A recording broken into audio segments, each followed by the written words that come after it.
안녕하세요. 네,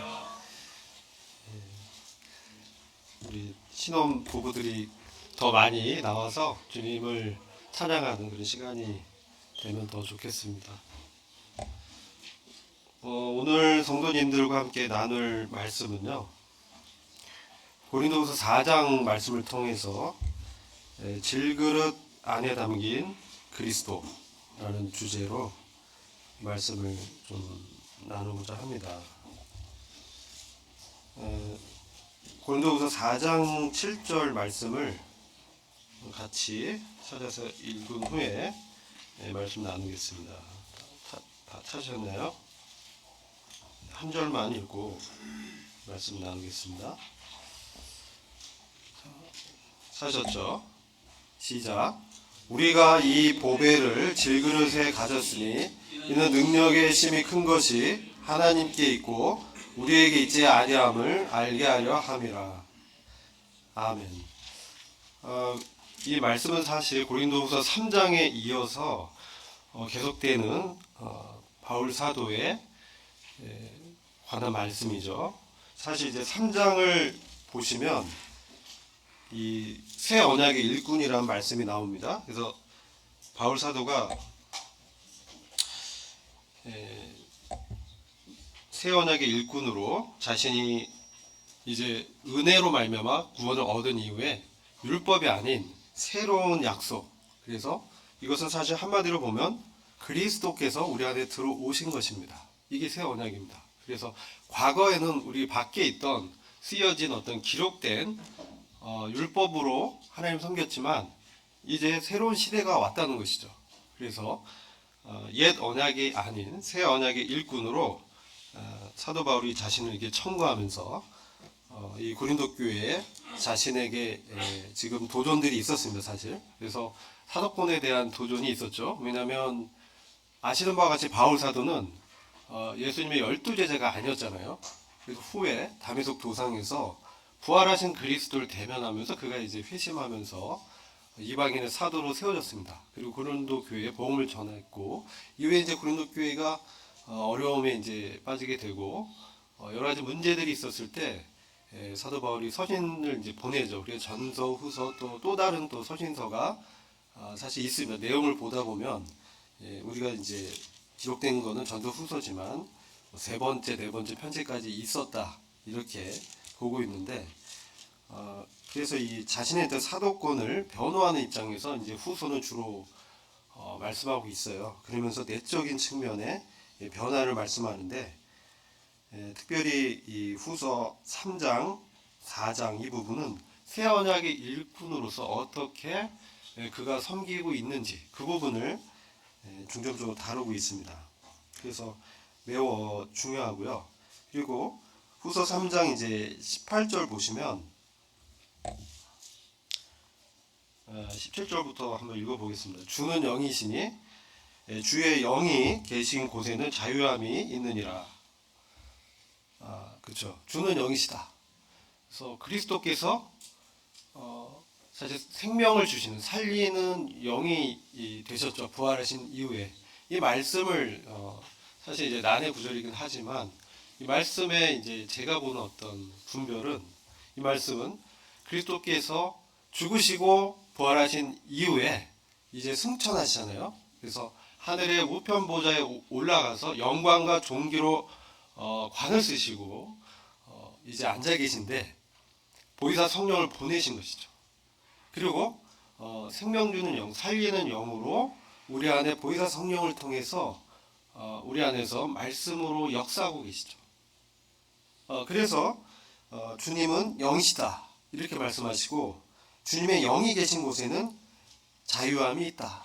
이전에 옛 언약 아래서 구속돼서 자신의 어떤 애씀과 노력으로 의로워지려고 했던 그런 모든 것들에 대해서 사실 이제 자유로워지면서 생명의 성령의 법으로 자유의 법으로 그리스도로 사는 다른 표현은 그리스도를 살다라고 하고 또 혹은 그리스도로 산다 이렇게 표현합니다. 그래서 주님과 함께 사는 놀라운 새로운 생명을 그가 받았음을 말씀하고 있습니다. 그러면서 18절 보면 우리가 다 수건을 벗은 얼굴로 거울을 보는 것 같이 주님의 영광을 보매 저와 같은 형상으로 화하여 변해서 영광으로 영광에 이르니 곧 주님의 영으로 말미암음이니라. 이 말씀은 이제 우리가 수건을 벗은 얼굴로, 사실 이제 옛 언약은 뭡니까? 마치 수건과 같이 그리스도를 이렇게 덮고 숨기고 감추어져 있다는 것이죠. 모세도 자신이 시내산에서 십계명을 받고 하나님을 대면했을 때 얼굴에 반사하는 하나님의 임재의 영광의 빛이 있었습니다. 그래서 백성들이 그것을 보고 두려워할까봐 이제 가리죠. 근데 사실 이것이 어떤 의미냐면 상징적으로 이스라엘 민족 백성들의 그 마음을 이제 가려버렸다는 것이죠.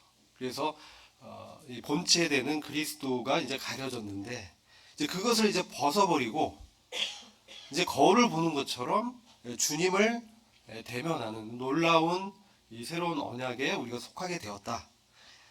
그걸 통해서 주님께서 우리 안에 사시면서 영광에서 영광에 이르게 한다.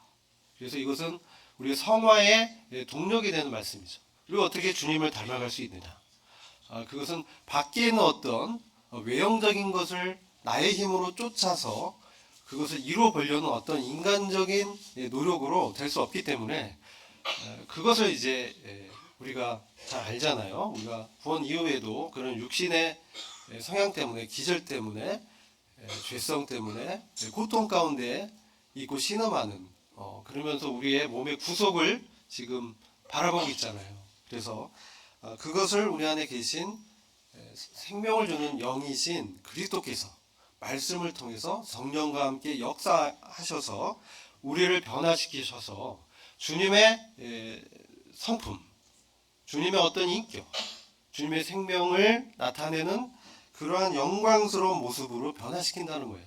그래서 급기야는 부활하신 그리스도께서 다시 오실 때 우리 몸도 이제 그 이 옛 몸, 이것은 뭐냐, 썩어지고 낡아지고 약해집니다. 병들고 지치고, 그렇죠.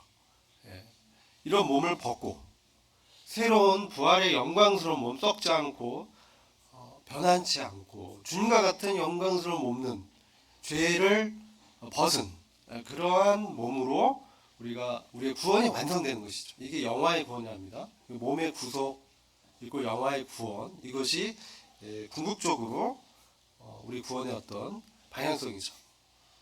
이것을 이제 우리 안에서 이루시겠다. 그러면서 4장으로 넘어온 거예요. 4장에 넘어오면서 이러므로 우리가 이 직분을 받아서 긍휼하심을 입은 대로 낙심하지 않는다.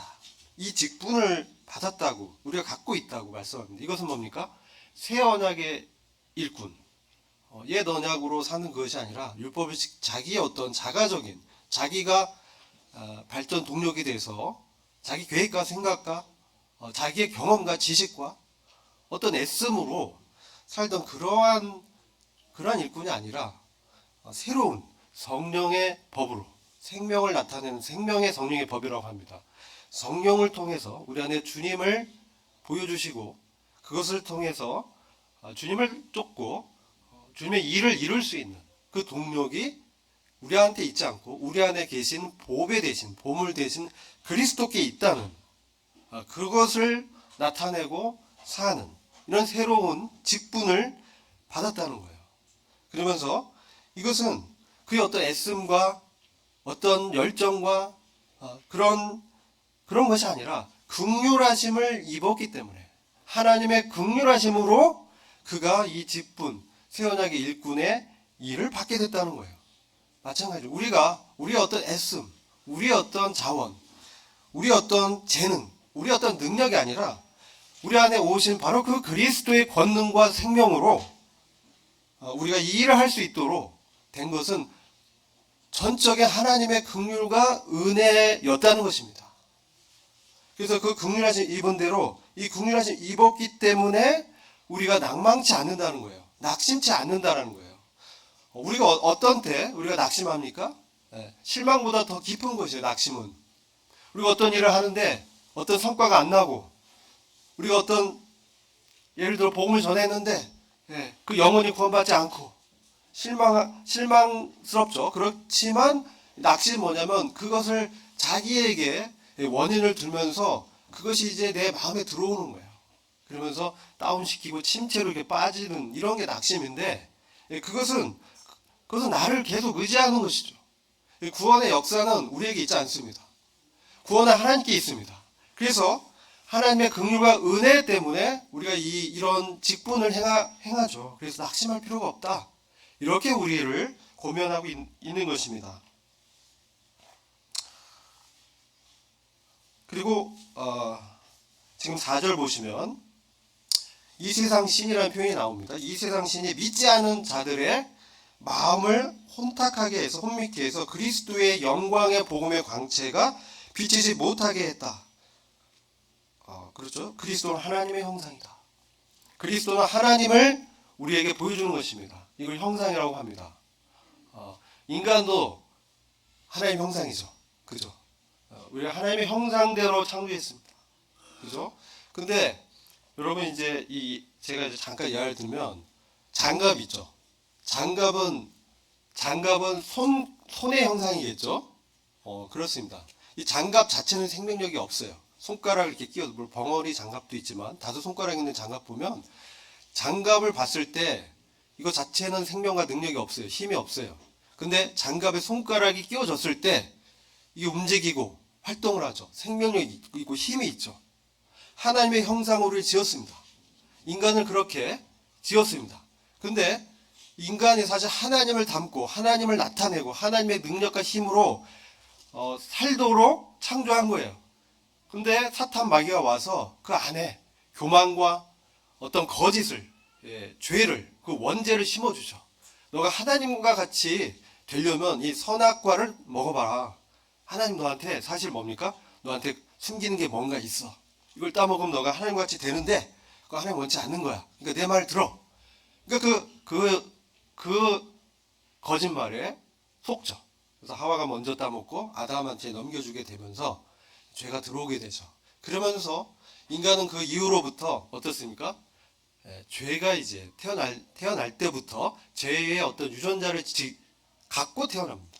그러면서 인생이 어떻습니까? 생로병사. 그리고 태어나고 나이가 들면서 병들고 아무리 애쓰고 하지만 결국은 이제 죽는 그런 운명을 짓고 살게 되는 것이죠.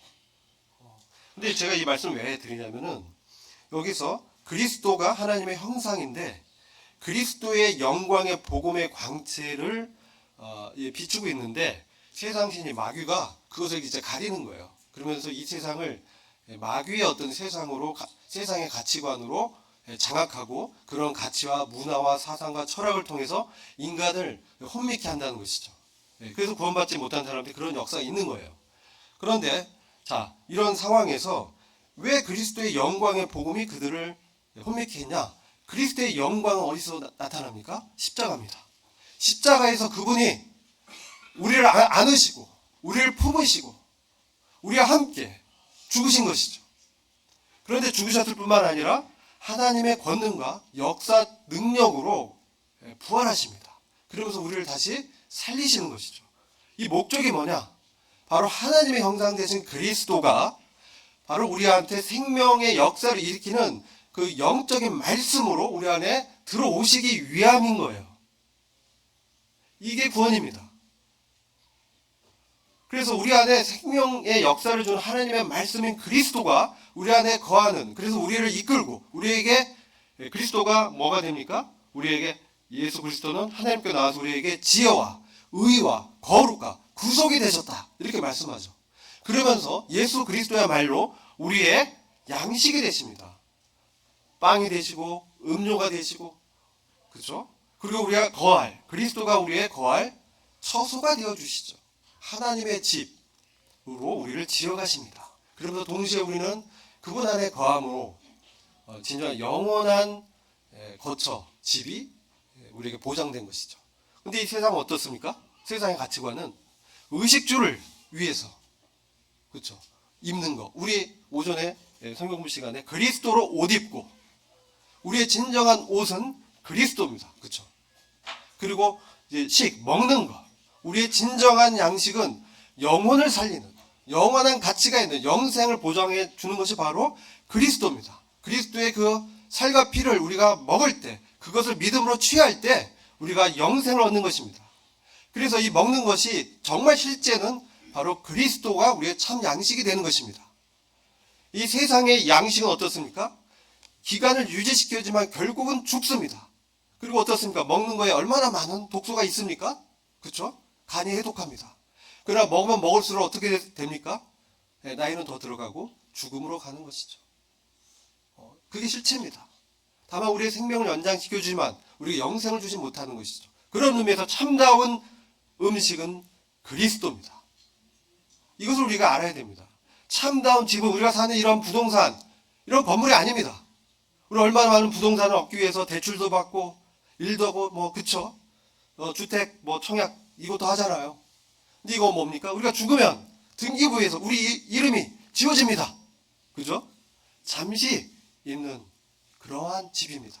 영원한 집이신 분은 우리 그리스도 분이 없다는 것이죠.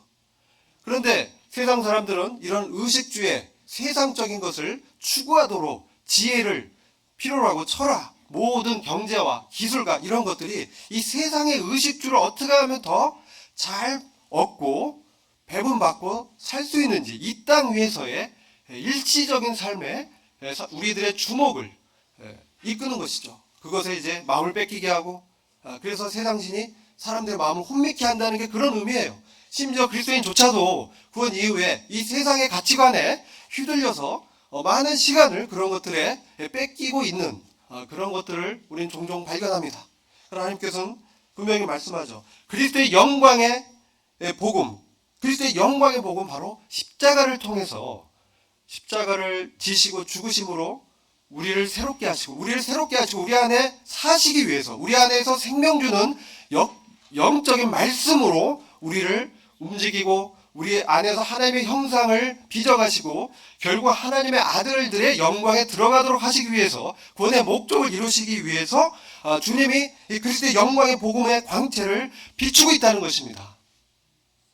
우리를 하나님의 아들의 형상으로 그리스도와 같은 공동상속자로 세우시는 것이죠.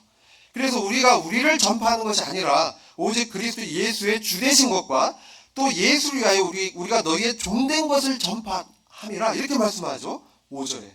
우리가 우리를 전파한다는 건 세상의 가치예요.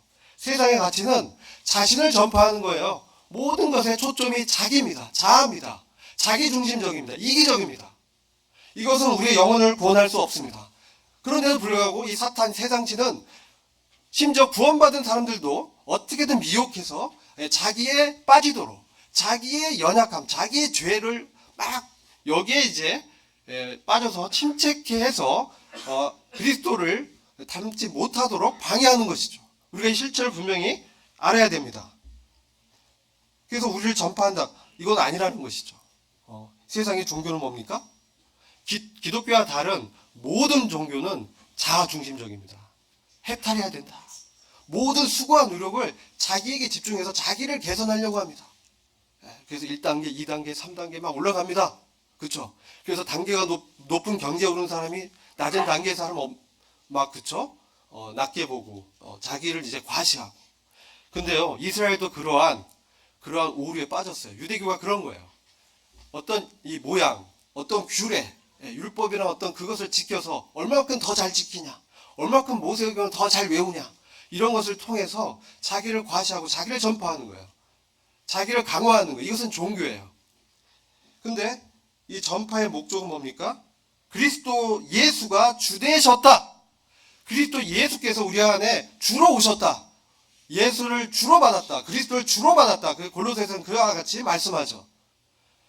주라는 것은 하나님이요 통치자요 우리의 주인이라는 거예요. 그래서 예수 그리스도가 우리 안에 오셔서 그냥 손님으로 오신 게 아니라 주로 오셨다는 거예요. 이것을 전파하니까 사람들이 믿지 않는 거예요. 십자가에 죽었는데 그 예수가 어떻게 살아나? 부활을 믿지 않죠. 우리는 믿음의 눈으로 부활을 믿습니다. 여러분, 우리가 천국의 존재를 어떻게 압니까? 가보셨어요? 물론 가본 사람이 있습니다. 보통 사람은 못 가보죠. 사도 요한도 셋째 하늘에 올라가서 천국의 모습을 봤죠. 하늘나라. 하늘나라라는 의미의 천국입니다. 원래 천국은 이 땅에 하나님이 세울 하나님의 왕국인데, 저는 지금 낙원을 얘기하는 거예요. 이 하늘나라에 가본 사람 없죠. 근데 우리는 어떻게 이것을 알죠? 어떻게 알아요? 말씀에 기록된 것을 믿음으로 아는 것이죠. 그래서 이게 중요한 거예요. 그래서 그분 주님이 바로 우리의 주인이 되셨고, 예수가 또 예수를 위하여 우리가 너희의 종된 것을 전파한다. 이것도 세상의 가치관은 어떻게 종된 것을 전파할 수 있어요. 종은 노예를 얘기하는 겁니다. 전파할 수가 없어요. 자랑거리가 아니에요. 부끄러운 것이죠. 그렇죠? 난 이 사람의 노예야. 노예가 뭡니까? 뭐 허드렛하고 주인이 시키는 대로 하고, 그죠? 그게 노예잖아요. 그리고 팔리기도 하고 소유권이 주인한테 있잖아요. 근데 지금 사도와 함께하는 일꾼들은, 새 언약의 일꾼은 당당하게 나는 예수 그리스도를 주로 영접해서 그분이 원하시는 게 뭡니까? 영혼들을 섬기고 영혼들을 이렇게 돌보고 종처럼 섬기는 이런 것을 자랑스럽게 말한다는 것이죠. 전파한다는 것이죠. 그러니까 세상신은 이것을 사람들로 하여금 이것은 정말 가짜야. 자기가 진짜 가짜인데 진짜인 우리를 가짜라고 말하는 것이죠. 우리가 진짜입니다. 우리가 믿고 있는 바가 확실합니다. 왜요? 우리의 믿음을 통해서 우리 안에 거하시는 성령이 그것을 우리한테 감지하게 하시고 확신을 주시고 믿음을 주시고, 그리고 성령님 우리 안에서 운행하시기 때문에 우리가 그것을 느끼고 보고 맛볼 수 있고 체험하는 것이죠. 그리스도께서 우리 안에 사시는 것을 우리는 우리의 일상생활에서 경험합니다. 우리의 삶 속에서 역사하시고 개입하시고 훈계하시면서 우리가 넘어질 때, 범죄할 때 또 말씀을 통해서 지적하시고 교훈하시고 교정하시는 그분의 징계를 통해서 우리를 또 세우시는 그 주님을 우리가 알고 있잖아요. 그렇죠? 이런 것이 없으면 버리운 자인지 살펴보라고 했어요. 믿음을 통해서 성령님이 우리 안에 이렇게 역사하는 것을 모른다. 난 전혀 모른다. 박근혜 형제는 무슨 소리 하는 거야. 이렇게 생각이 드는 사람은 정말 믿음에 있는지, 성령님이 그 안에서 운행하시는지 그것을 의심해 보라고 성경은 말씀하고 있어요. 제 말이 아니에요. 버리운 자인지 혹시 구원받았다고 생각했는데 아니었다. 얼마든지 그럴 수 있어요. 우리가 구원은 뭡니까? 지식이 아니에요. 구원은 생명이에요. 구원은 성령이 우리 안에서 그리스도를 통해서 살도록 하는 게 구원이에요. 그냥 내가 십자가에서 못 박이신 그리스도 알아. 근데 그와 상관없이 산다면 그 구원이 정말인지는 하나님과 본인이 해결해야 돼요. 그 해결이 어려우면 일꾼들한테 상담을 요청하세요. 이거 심각한 거예요. 자, 그리고 7절 보면 오늘의 주제 말씀이죠. 우리가 이 보배를 6절이네요. 어두운 데서 빛이 비치리라 하시던 그 하나님께서 예수 그리스도의 얼굴에 있는 하나님의 영광을 아는 빛을 우리 마음에 비추셨다. 예수 그리스도의 얼굴에 있는 하나님의 영광. 참 이 영광하면 우리는 흥분하죠. 그렇죠? 이 세상 사람들 어떤 영광스러운 그런 메달, 금메달 뭐 따고 싶고, 그렇죠? 축구에서도 막 자기가 이렇게 드러나고 막 하고 싶고, 어떤 스포츠 보면 그런 것들 보잖아요. 뭐 요즘 이제 가십거리로 뭐 여러 얘기들이 있는데, 축구협회와 선수들 간의 갈등 뭐 이런 거 보여지긴 하는데, 뭔가 영광스러운 거, 높여지는 거, 그렇죠? 사람들의 어떤 숭배를 받는 거, 경배받는 거, 그렇죠? 이런 것들이 어떤 영광이라고 말할 수 있을 거예요. 그런데 그리스도의 얼굴에는 하나님의 영광은 그런 세상적 영광과 다른 것이죠. 십자가를 통과해서, 십자가를 지셔서, 십자가에서 죽어서 하나님의 생명을 우리한테 주신 그것이 영광이에요. 그래서 우리로 하여금 예수 그리스도를 주로 부르고 또 예수 그리스도를 형제라고 부르고, 그리스도가 우리의 맏아들이 되신 것이죠. 예전에 뭐예요? 그리스도는 우리가 주님과 인격적인 어떤 관계가 없다면 그리스도는 하나님의 독생자에 불과해요. 그렇죠? 그러나 그리스도가 우리가 구원받고 믿을 때 우리 안에 생명 주는 영적인 말씀으로 우리 안에 거하신다면 이 그리스도는 뭡니까? 우리의 하나님의 독생자일 뿐만 아니라 맏아들이 되시는 거예요. 그 의미는 우리가 그리스도와 같은 공동상속자로 하나님의 아들의 영광에 참여케 되는 그러한 하나님의 영광을 아는 빛을 우리 마음속에서 비추고 있다는 거예요. 이게 놀라운 거예요. 그래서 그 영광 아는 빛을 우리 마음에서 비추고 있어요. 원래 우리는 어둠에 있던 사람이에요. 어두운 데서 어두운 흑암이 공허하고 하나님의 신은 수면 위에 운행하시더라. 창세기 1장 보면 성령이 창조 전에 어떤 어둠과 혼돈과 그런 영역에 있던 그런 곳을 운행하는 모습이죠. 우리의 마음이 그랬어요. 우리의 마음이 어두웠어요. 요한복음 1장에 보면 그렇죠. 어둠 가운데 있던 우리에게 그리스도가 빛으로 오셨는데 어둠이 빛을 싫어하더라. 그렇죠. 인간의 본성죄는 자기가 왕이 되고 자기가 하나님이 되고 싶어하는 추구하는 게 있어요. 그게 영광이라고 생각해요. 참된 영광 그거 아니에요. 참된 영광은 그리스도가 내 안에서 왕이요 주권자로 우리를 그분과 같이 우리를 변화시켜서 하나님의 아들의 영광으로 들어가게 하시는 것이 이게 참 영광입니다. 이 영광의 빛을 우리한테 비추고 있다는 거예요. 그런데 이것이 7절 보면 이 보배를 질그릇에서 가졌다고 했어요. 이는 능력의 심이 큰 것이 하나님께 있고 우리에게 있지 아니함을 알게 하려 함이라. 이 보배는 뭡니까? 그리스도 얼굴에는 하나님의 영광하는 빛, 그리스도의 영광의 복음의 광채. 그것은 그의 본체가 뭡니까? 바로 그리스도죠. 주님으로부터 나오는 것이죠. 그게 우리에게 보배입니다. 근데 우리는 뭡니까? 질그릇이에요. 우리의 다이아몬드가 아니에요. 주님 오셔서 우리는 질그릇이에요. 우리 이 연약한 육체를 입고 있어요. 그리고 여기에 또 육신의 죄성이 또 곁들어서 이렇게 습관적으로 남아 있어요. 그죠? 안 그래요? 성경은 우리가 질그릇 같다고 말씀합니다. 질그릇의 특징은 뭡니까? 정말 질그릇은 뭘로 만들었어요? 흙이에요. 다른 말로 토기입니다. 토기라고 합니다. 구약 선사시대 보면 뭐 빗살무늬 토기 뭐 이런 거 있잖아요.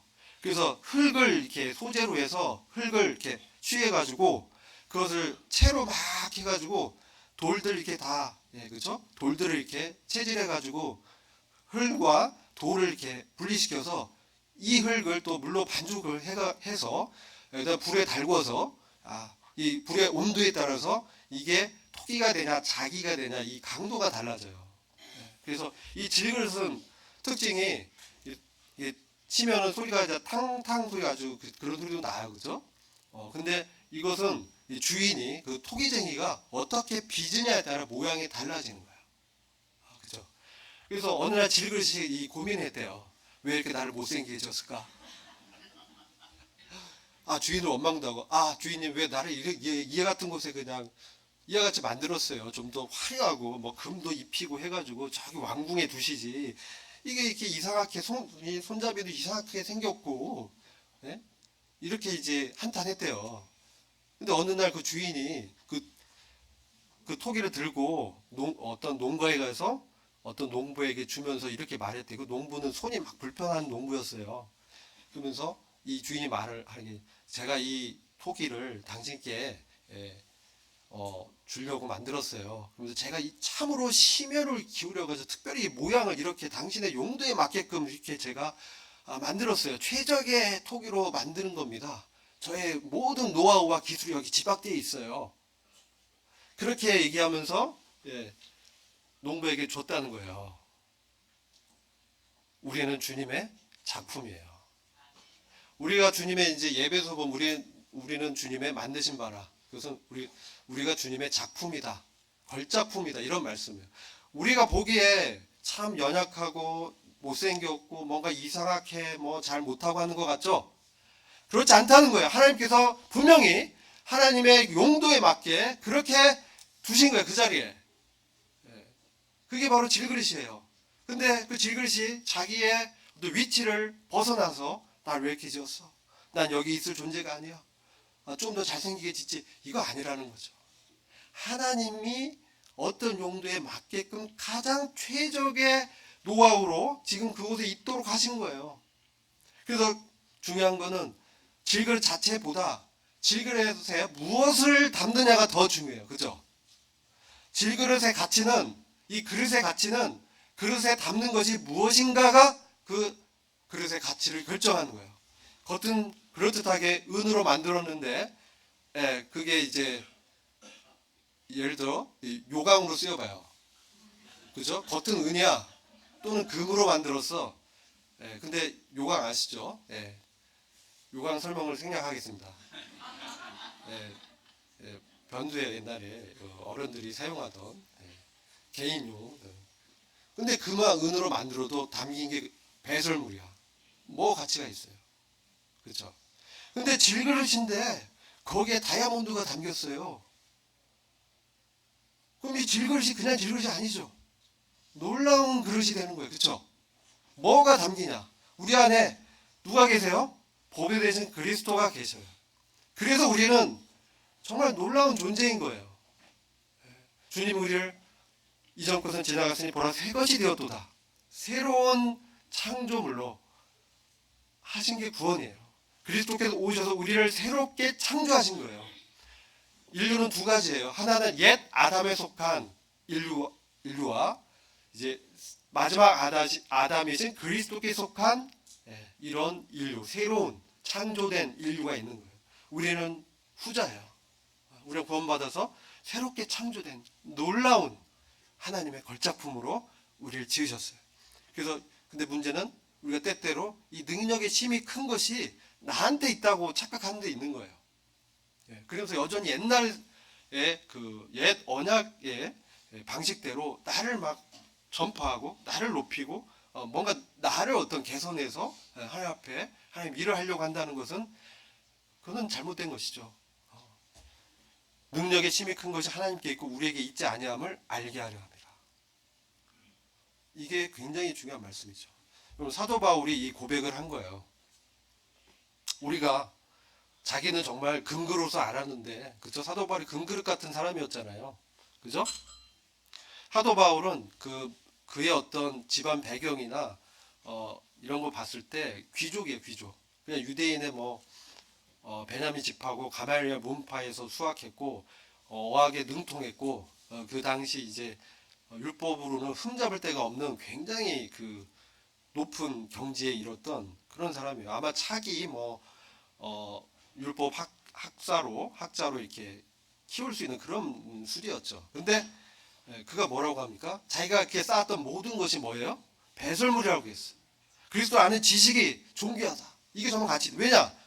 이것은 영원한 주님의 새 창조에 속한 우리를 그리스도와 함께 그 하나님의 영광의 나라에서 그리스도와 함께 다스릴 수 있는 놀라운 그러한 구원을 말씀하기 때문에 그런 것이죠. 그래서 우리 새롭게 창조를 하시고 이렇게 봤는데 사도 바울이 굉장히 받은 은사도 탁월했고 여러 가지 비전도 많이 봤어요. 비밀도 많이 알았어요. 그러니까 그가 3층전까지 올라가서 셋째 하늘에 말할 수 없는 기이한 것들을 봤다라고 하고 있잖아요. 이름 안 쓰지만 누가 알겠어요. 말을 하지 말라고 했는데. 그렇죠? 그 알고 있는 사람이 갔다 온 사람이잖아요. 사도 바울은 셋째 하늘에 갔다 온 사람이에요. 근데 사탄이 그게 들어왔어요. 사탄의 사제가 그에게 들어왔어요. 육체에. 그렇죠? 사도 바울은 어떤 존재냐면 그가 막 다니면서 옷이 스쳐도 병이 나요. 병자가. 하나님 기적이 그를 통해 막 나타나는 사도였잖아요. 그런데 그런 바울에게 사탄의 가시가 들어왔어요. 얼마나 이게 창피한 일이에요. 나는 하나님의 비밀을 그래도 다른 사도들보다 진짜 많이 신약교회의 원리를 다 받고 이방의 사도로 부름을 받고 이런 놀라운 영적인 그런 사도인데 이런 그 사탄의 가시가 얼마나 그에게는 수치가 되고 부끄러움이 되고 그의 사역을 해방하는 그런 것으로 당연히 그렇게 생각했을 거예요. 누구나. 그렇죠? 그러니까 주님, 하나님, 이거 정말 저한테서 이 가시를 빼주세요. 이 사탄을 빼주세요. 3번이나 기도했어요. 근데 주님 뭐라고 그래요? 고린도후서 12장 보면 내 은혜가 너에게 족하도다. 너가 약한 데서 내가 그리스도의 강함이 나타나는 것이 다 이렇게 말씀하잖아요. 그러니까 사도 바울이 그때 비밀을 깨닫죠. 내가 아무리 높은 지식과 경륜을 알아도 난 질그릇이구나. 난 질그릇에 불과하구나. 그것을 바울에게 교훈하기 위해서 사탄을 그에게 심은 거잖아요. 하나님이 그것을 그냥 두셨어요. 인간의 연약함을 알기 때문에. 우리도 마찬가지예요. 우리에게 이런 연약이 있어요. 육체의 가시가 있어요. 우리도 다 있어요. 은밀하게 넘어지고 그런 숨겨진 일들이 있어요. 그것을 벗어버리라고 이제 말씀하죠.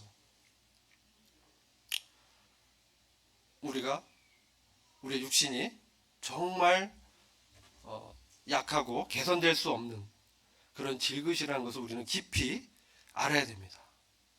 우리의 가치는 우리 안에 계신 보배로우신 그리스도께만 있습니다. 이것을 우리는 항상 잊으면 안 돼요. 그래야 우리가 하나님의 능력이 우리한테 나타나는 거예요. 이게 질그릇이 깨져서 여기 후에 계속 보면 8절 9절 보면 우리가 사방으로 우겨쌈을 당하여도 쌓이지 않으며 답답한 일을 당하여도 낙심치 아니하고, 여기 또 낙심치 않는다. 이 낙심치 않는다가 몇 번 반복이 돼요.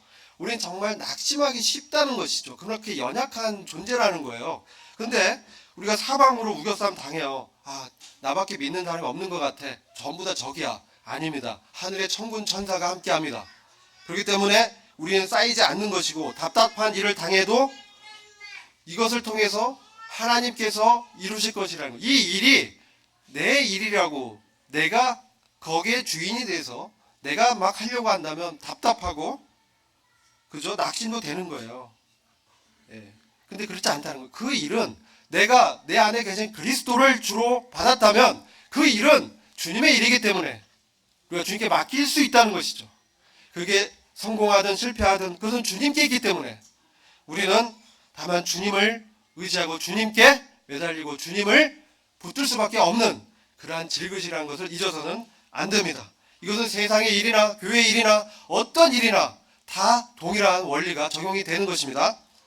그래서 핍박을 받아도 버림받지 않는다. 우리가 어떤 외적인 스트레스, 압박, 복음 전한 어떤 거친 것들이 있고 복음적인 합당한 삶을 살려고 할 때 무시하고 억압하려는 그런 세력들이 있습니다. 사탄은 그렇게 하는 것이죠.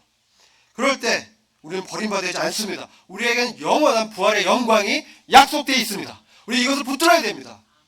우리가 여기서 죽어도 사는 것입니다. 이것이 우리의 생명입니다. 우리의 능력입니다. 우리가 붙들어야 됩니다. 이런 사실을. 거꾸로 뜨림을 당하여도 망하지 않습니다. 우리 거꾸로 뜨림 당하면 망한 것 같지만 그렇지 않습니다. 진정 망하는 것은 이 세상이에요. 우리는 하나님의 그 나라에서 하나님의 아들들의 그 영광에 들어갈 그리스도와 같은 공동 상속자로 우리를 새롭게 하셨습니다. 우리 안에 성령이 그것을 말씀하고 계시죠. 그래서 이것이 계속 나타나려면 우리가 항상 예수의 죽음을, 예수 죽인 것을 몸에 짊어져야 예수의 생명이 우리 몸에 나타난다라고 말씀한 거예요. 사도 바울이 경험한 거예요. 우리가 산자가 항상 예수를 위하여 죽음에 넘기움은 예수의 생명이 또한 우리 죽을 육체에 나타나게 하려 함이니라. 그렇죠? 우리가 항상 always 항상 예수의 죽음을 내 몸에 적용하는 거예요. 우리가 십자가를 볼 때 나를 위하여 달린 예수뿐만 아니라 나와 함께 달린, 그 예수와 함께 달린 죽은 나를 봐야 돼요. 나도 그분과 함께 나의 옛사람, 나 옛세상의 가치대로 살고자 했고, 내가 이 옛세상에서 뭔가 출세해 보려고 했고, 내가 이 옛세상에서 어떤 축복을 받아보고 행복해 보고자 했지만 어떻습니까? 축복은 이 땅에서 해요. 잠시예요. 행복도 그래요. 진정한 복이 어디 있습니까? 영원한 하나님 나라에 있는 것입니다. 우리가 이 사실을 믿어야 돼요. 우리가 여기에 생명을 걸어야 돼요. 여기에 보물이 있는 거예요. 우리가 재물을 사용할 때도 그런 가치를 두고 사용해야 돼요. 그래서 항상 예수의 죽음을 몸에 짊어진다. 예수의 죽음은 십자가에 달리신 그 예수 그리스도뿐만 아니라 예수 그리스도의 그러한 수치, 예수 그리스도의 고난 다 포함한 거예요. 그것을 우리 것으로 여기는 거예요. 예수님이 우리와 함께 우리를 안으시고 우리가 되셔서 십자가에서 죽으셨어요. 예수가 우리가 되셨다는 거예요. 그래서 왜 되셨냐?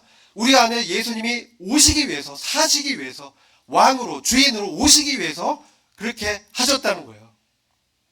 이것을 믿으셔야 돼요. 그럴 때만 예수의 생명이 우리 몸에 나타나는 거예요. 그래서 이런 사람은 자기를 전파하지 않죠. 그리스도의 주되신 것을 전파하죠. 그리고 이런 마음이 그리스도가 우리 안에 역사할 때 우리의 고난과 시련을 통해서 이 질그릇이 이제 힘들어지죠. 질그릇이 이제 깨지기도 하고 그럴 때 약해졌을 때 주님이 더 강하게 역사합니다. 이것을 믿어야 됩니다. 우리가 약해지고 어려움 당할 때 세상의 방법으로 세상의 지식과 어떤 경험을 통해서 그것을 헤쳐나가려고 하잖아요. 잘 되는 것 같습니다. 그런데 결국은 실패합니다. 이게 사탄의 계략입니다. 세상을 미혹해 하는 세상 신이 우리도 세상의 방법대로 하려고 만드는 것이죠. 우리 그것을 내려놓고 주님밖에 없습니다 라고 주님 앞에 내려놓고 주님의 긍휼을 구해야 됩니다. 주님께 기도해야 됩니다. 주님께 간절히 기도로 나아가서 우리의 연약한 사정을 아뢰고 그분이 이 문제를 해결할 수 있는 유일한 해결책이고 생명이고 능력이고 부활이고 길임을 우리가 확신하고 주님께 엎드려야 됩니다. 그래야만 이 주님의 역사가 우리 안에서 성령을 통해서 나타나는 것입니다. 그래서 그런즉 사망은 우리 안에서 역사하고 생명은 너희 안에서 하느니라. 그죠? 사망은 우리 안에서 역사합니다. 이것은 사도 바울이 고린도 교회를 위해서 자기가 받을 수 있는 자격이 있는 그런 어떤 보상도 받지 않고 자비랑을 섬기면서 엄청난 고난을 겪은 그것이 이제 사망이라고 표현하는 거예요. 그래서 우리는 때로 영혼들, 구도자들 또 우리의 지체들을 섬기기 위해서 우리의 자원이 소모되고 우리의 시간이 들여지고 우리의 몸이 들여지고 이런 것들에 대해서 주님이 분명히 생명으로 보상할 것입니다. 이것을 믿으시기 바랍니다. 기록한 바 내가 믿는 거로 말하였다는 것 같이 우리가 같은 믿음의 마음을 가졌으니 우리도 믿는 거로 또한 말하노라. 우리가 같은 믿음의 영, 여기 믿음의 영 이렇게 표현되어 있어요. 이 마음이 스피리추얼로 되어 있어요. 이것은 믿음의 태도, 믿음의 어떤 전망을 공유하는 거예요. 이것은 뭐냐? 아까 말씀드린 바로 우리 안에 보배가 그리스도라는 거. 그리고 이 세상은 지나가고 정말 그렇다고 이 세상에서 그냥 막 살라는 얘기가 절대 아닙니다. 그리스도를 의지해서 주님을 높이는 마음으로 그런 태도로 이 세상에 성실하게 임해야 되는 것이죠. 그래야 우리의 복음이 효력이 있습니다. 사람들은 말을 믿지 않고 우리의 행동을 믿습니다. 보고 있습니다.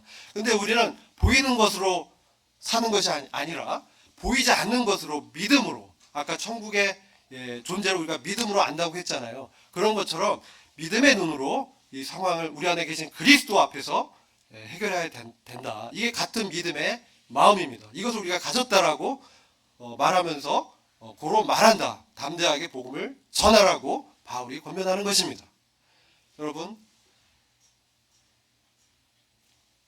롯은 보이는 소돔성을 택했습니다. 그는 의인이었지만 보이는 바에 따라서 그렇게 살았어요. 아브라함은 보이는 것으로 하지 않았어요.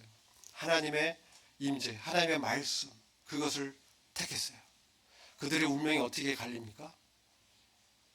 아브라함은 그 민족의 조상, 믿음의 조상으로 이름이 남겨 있고 롯은 어떻습니까?